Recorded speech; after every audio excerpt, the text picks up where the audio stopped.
Hello there. I've been waiting on you for a while. Why don't you come on in, have a seat. Last time we talked, you told me that you wanted to learn a little bit about my collection of vintage records. And now that you've heard a little bit of just one of them, oh, and by the way, that's 1 and 2 Blues by Bessie Smith. What do you think of it? Well, hold that thought. I think that one thing that both of us are going to agree on, no matter what, is that this record right here has been played and played and played. And that's not all me, because I really haven't played that much. In fact, I think it's been owned for the past 80 or so years by people who really got a lot of enjoyment out of it. And I mean that sincerely, because this record was made in 1926. And while that's not the oldest record in my collection, it does have something in common with the ones that go back the earliest. And that is about 10 inches in diameter, and it plays at a speed of about 78 revolutions per minute. Now these 78, as they're called, may be kind of unfamiliar to you, because you're probably more familiar with the more modern 45s and LPs. Well, that's one reason why I like to talk to you about them today, because I think it's important for anyone who has any knowledge about music at all to have some knowledge about the origins of recording technology. And in order to help you understand that more easily, I'm going to start by talking about the history of the recording medium, the physical discs themselves. But then I'm going to talk about something that I think is even more interesting, the history of the music that was recorded on them. Finally, I'm going to talk about the people who collect them, and the possibility that you might want to collect some yourself and keep them for your own enjoyment. Now, as I said, I'm going to begin by talking about the history of the recording medium. But you may be surprised to know that these records did not start out as discs. Instead, they started out as cylinders. According to the website of David Morton, The History of Recording Technology, the great inventor Thomas Edison is credited with creating some version of the phonograph between 1877 and 1878. But as I said, this phonograph did not play discs, but small cylinders covered with tin foil. Pretty soon, Edison started getting competition, and one of the most important competitors was a man named Emil Berliner, and he created a device called the gramophone. That played discs that were similar to these, and the good thing about them was that they could be mass-produced. Quickly, companies started catching on to this, and they started making records of their own. According to the website of the Wolverine Antique Music Society, these records were made of a material called shellac, which was a mixture of natural insect resin and fillers. The process for making them largely stayed the same throughout the early 20th century.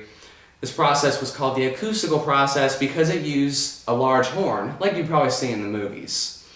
And at the end of it would be a stylus. As a person would sing into that horn, the stylus would actually record the music into the disc. But according to David Morton, 1925 brought a new way of making records called the electrical process.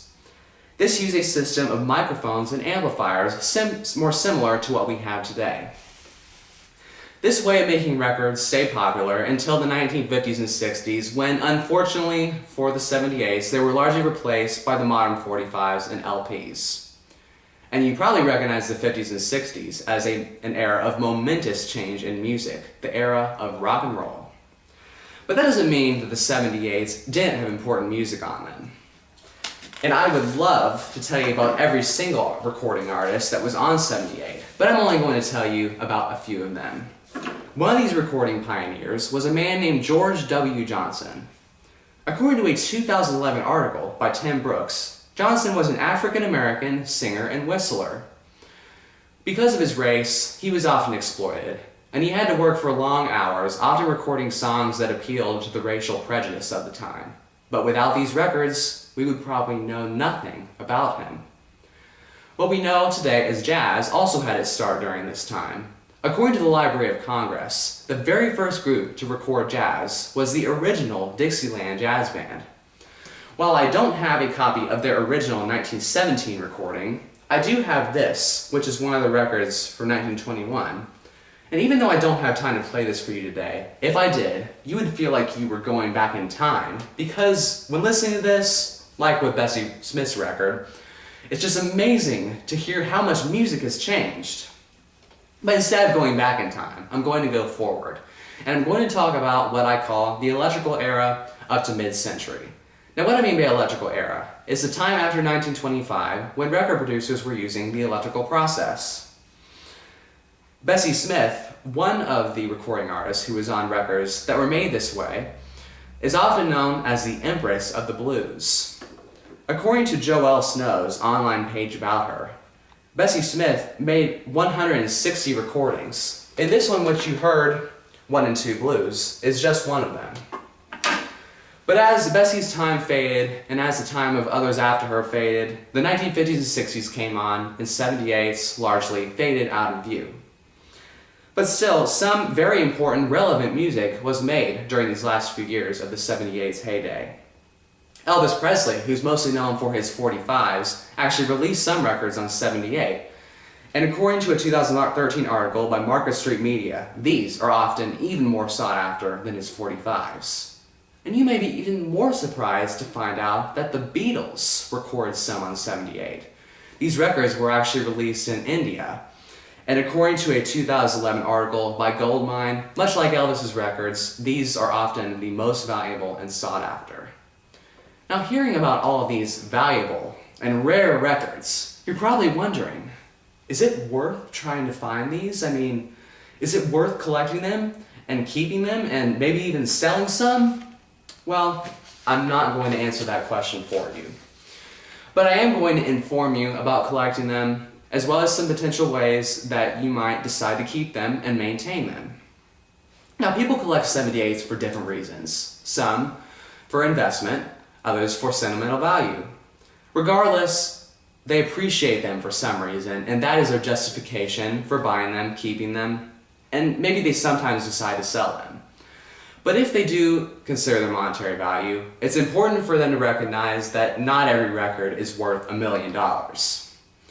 While some of them may be rare treasures, it's not likely that you're going to find one, and someone may not recognize the actual value of it anyway. For that reason, you can often find them very cheap. In fact, every single 78 that I have was actually bought from a thrift store.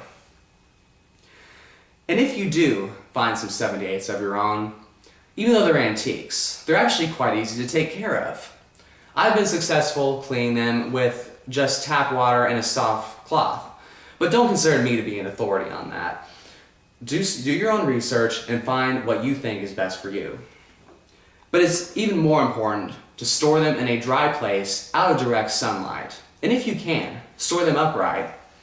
I use these binder-like containers so that I can store them upright so that they're not resting on top of each other. But I think the most important thing of all is that you have fun with these records. After all, they were made for entertainment. And before the era of radio, this was how people got their music. In my case, I shared them with my grandparents. Some of the music that I discovered via the 78s was music that they were already familiar with, and sharing my records with them increased my bond with them. As I said, you have to have fun with these records, but it's also important to take care of them because you will be a steward of music's past if you do so. You will recognize that the making of this medium, the record, took a lot of work. And you may also recognize that the making of the music on these records may have even taken more work. If you collect them and keep them, then you'll probably go to appreciate them more, and you may inspire others to do quite the same. Well, I know I've taken up your time, but I hope you learned something from me today. I'm just going to let you go about your business, and I'll let you hear the rest of this.